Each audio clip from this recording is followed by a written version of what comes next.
मैं Chandan Kumar Pandey Usha Martin world school के online अधिगम कार्यक्रम में सेट 5 पाठ योजना संख्या 24 में 8वीं की पाठ्य पुस्तक वसंत भाग 3 के गद्य खंड में शामिल बस की यात्रा एक व्यंग के तीसरे भाग के साथ उपस्थित हूँ। कहानी के इस भाग को जानने से पूर्व हम पिछले दिन के घटनाक्रमों पर विचार करें तो हम यह जान पाते हैं कि लेखक व उनके मित्र कंपनी के काम से पन्ना गए। वापसी पर उन्हें जबलपुर से गाड़ी लेनी थी जो सुबह उन्हें उनके घर पहुंचाती। उन्होंने पन्ना से सतना कंपनी की बस से जाना चाहा, क्योंकि सतना से गाड़ी अब यही बस दिला सकती थी और किसी बस का समय न था। वहीं बस की दशा अत्यधिक जर्जर थी। यह बिल्कुल एक बुजुर्ग की भांति थी। उसे देखकर ही ऐसा आभास होता था कि यह चलेगी भी कि नहीं। ऐसा लगता था कि यदि इस बस में बैठेंगे तो इसे कष्ट होगा। यह तो केवल पूजा के योग्य थी, इसमें कैसे बैठा जा सकता है। इस पर जो लोग इन 5 मित्रों को बस पर चढ़ाने आए थे उनका मत था कि जो समझदार लोग होते हैं वे इस बस में सफ़र नहीं करते, क्योंकि इस पर भरोसा नहीं किया जा सकता। वे सभी इन मित्रों को इस प्रकार देख रहे थे जैसे अंतिम विदाई दे रहे थे। उन्हें लग रहा था कि इस धरती पर जो आया है उसे तो जाना ही है, अर्थात एक न एक दिन मृत्यु को वरण करना ही है, चाहे वह राजा हो, भिखारी हो या साधु हो। आदमी को आगे बढ़ने के लिए कोई न कोई कारण तो होना ही चाहिए। वहीं दूसरी ओर लेखक के डॉक्टर मित्र ने सभी डरे हुए मित्रों को सांत्वना देने हेतु कहा कि डरो मत, यह तो अनुभवी बस है। नई बसों पर तो विश्वास करना भी कठिन है। यह तो हमें अपने बेटों की भांति प्यार से अपनी गोद में लेकर जाएगी। इन मित्रों के साथ साथ इस बस के कंपनी का जो एक हिस्सेदार था वह भी सफ़र कर रहा था। उसका मानना था कि यह बस अच्छी तरह चलेगी, लेकिन लेखक और उनके मित्रों ने जब बस की अंदरूनी हालत को देखा तब यह जाना कि बस की अंदरूनी हालत तो बाहरी दशा से भी अधिक खराब थी। खिड़कियों के काफ़ी शीशे तो थे ही नहीं और जो थे उनसे बचकर बैठने का प्रयास करना पड़ा। सीटें पूरी तरह से खस्ता हालत में थी। जैसे ही बस स्टार्ट हुई तो उसके इंजन ने सारी बस को ही हिला दिया। ऐसा प्रतीत होने लगा कि जैसे सारी बस ही इंजन हो। इस प्रकार हमने कहानी के पहले तथा दूसरे भाग के बारे में जाना। अब आइए कहानी के तीसरे भाग को पढ़ते हैं और समझते हैं। बस की यात्रा भाग 3। बस सचमुच चल पड़ी और हमें लगा कि यह गांधी जी के असहयोग और सविनय अवज्ञा आंदोलन के वक्त अवश्य जवान रही होगी। यह एक व्यंग है। गांधी जी का समय, सविनय अवज्ञा आंदोलन का समय स्वतंत्रता से पूर्व का समय है, 1947 से पूर्व का समय। अब इस बस की अवस्था को देखकर लेखक यह व्यंग कर रहे हैं कि इस बस को देखकर तो ऐसा लग रहा है जल पड़ी कि ये अपने उस ज़माने में जवान रही होगी, नहीं रही होगी जो ज़माना गांधी जी के असहयोग आंदोलन का था और सविनय अवज्ञा आंदोलन का समय था। उसे ट्रेनिंग मिल चुकी थी। किसे? बस को। हर हिस्सा दूसरे से असहयोग कर रहा था। पूरी बस सविनय अवज्ञा आंदोलन के दौर से गुजर रही थी। सीट का बॉडी से असहयोग चल रहा था।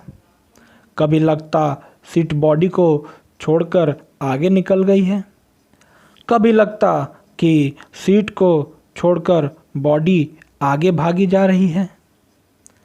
8-10 मील चलने पर सारे भेदभाव मिट गए। यह समझ में नहीं आता था कि सीट पर हम बैठे हैं या सीट हम पर बैठी है। बस इतनी पुरानी थी जिसके चलने के बाद लेखक के मन में यह भाव उत्पन्न हुआ कि ये इतनी पुरानी है, इसका समय तो लगता है कि गांधी जी के सविनय अवज्ञा आंदोलन और असहयोग आंदोलन के समय का है। और लगता है इस बस को ट्रेनिंग दी गई है, प्रशिक्षण दिया गया है। किस बात का? असहयोग करना, मतलब मदद नहीं करना।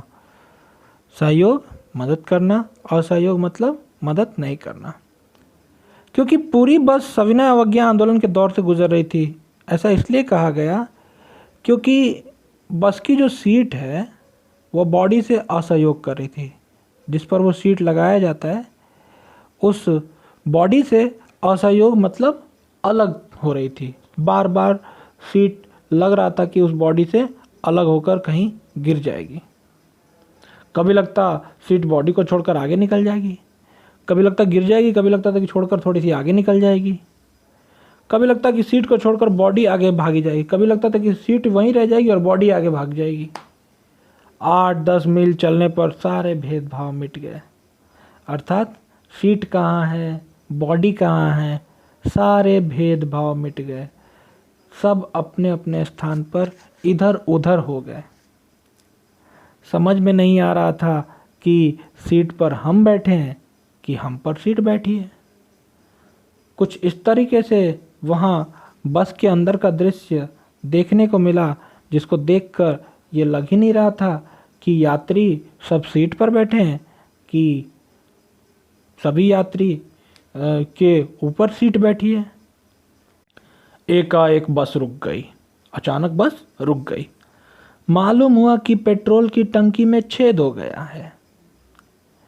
ड्राइवर को ने बाल्टी में पेट्रोल निकालकर उसे बगल में रखा और नली डालकर इंजन में भेजने लगा। अब मैं उम्मीद कर रहा था कि थोड़ी देर बाद बस कंपनी के हिस्सेदार इंजन को निकालकर गोद में रख लेंगे और उसे नली से पेट्रोल पिलाएंगे, जैसे माँ बच्चे के मुंह में दूध की शीशी लगाती है।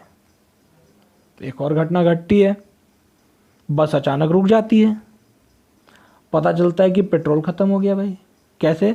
तो पेट्रोल की टंकी में छेद हो गया है। अब जिसमें पेट्रोल रखते हैं उसकी टंकी में जब छेद हो जाएगा तो इंजन तक पेट्रोल कैसे पहुंचेगा? तो ड्राइवर ने बाल्टी में पेट्रोल निकालकर उसे बगल में रखा। अब टंकी तो फट गई थी तो बाल्टी में पेट्रोल रख लिया और उसको बगल में रख दिया उसने। और उस बाल्टी में उसने एक पाइप डाला और उसको इंजन में भेजने लगा, उसके माध्यम से तेल। अब ये देखकर लेखक ये उम्मीद कर रहे थे कि अब शायद बस कंपनी के हिस्सेदार जो हैं, जो बैठे थे उसमें, जिन्होंने कहा था कि बस चलेगी अपने आप चलेगी, हिस्सेदार को देखकर ये लग रहा था कि अब थोड़ी देर में वे इंजन को गोद में बिठा लेंगे और उस नली जो बाल्टी में रखी हुई थी पेट्रोल डालकर, उसकी नली को उसके मुंह में पिलाएंगे, अर्थात इंजन में पिलाएंगे। जैसे एक बच्चे को, एक शिशु को माँ शीशी में दूध पिलाती है गोद में लेकर, वैसे ही लग रहा था कि वो भी बस के इंजन को अपने गोद में ले लेंगे और उस पेट्रोल के बाल्टी वाले से उस पाइप के माध्यम से उसको तेल पिलाएंगे। बस की रफ्तार अब 15-20 मील हो गई थी। मुझे उसके किसी हिस्से पर भरोसा नहीं था। ब्रेक फेल हो सकता है, स्टीयरिंग टूट सकता है। प्रकृति के दृश्य बहुत लुभावने थे। दोनों तरफ हरे भरे पेड़ थे जिन पर पक्षी बैठे थे। मैं हर पेड़ को अपना दुश्मन समझ रहा था। जो भी पेड़ आता, डर लगता कि इससे बस टकराएगी। वह निकल जाता तो दूसरे पेड़ का इंतज़ार करता। झील दिखती तो सोचता कि इसमें बस गोता लगा जाएगी। आगे अब जो है बस की जो रफ्तार है, जो स्पीड है, वो अब 15-20 मील पर आवर, 15 से 20 मील पर घंटे, हर एक घंटे की रफ्तार थी उस बस की। मुझे उसके किसी हिस्से पर भरोसा नहीं था। लेखक अब बस के किसी भी पार्ट पुर्जे पर भरोसा नहीं कर रहे थे। लेखक को ऐसा लगता था कि कब ब्रेक फेल हो जाए, स्टीयरिंग कब टूट जाए। अब रास्ते में जो प्राकृतिक दृश्य दिखाई दे रहे थे वो बहुत लुभावने थे। उसकी तरह तो जर्जर नहीं थे वो। प्राकृतिक जो पेड़ पौधे थे वो सभी बहुत ही आकर्षक लग रहे थे। दोनों तरफ हरे भरे पेड़ थे। जिस रास्ते से बस जा रही थी उस रास्ते के दोनों तरफ खूब हरे भरे पेड़ थे जिस पर पक्षी बैठे थे।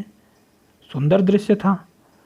लेकिन इस सुंदर दृश्य से भी लेखक को डर लग रहा था।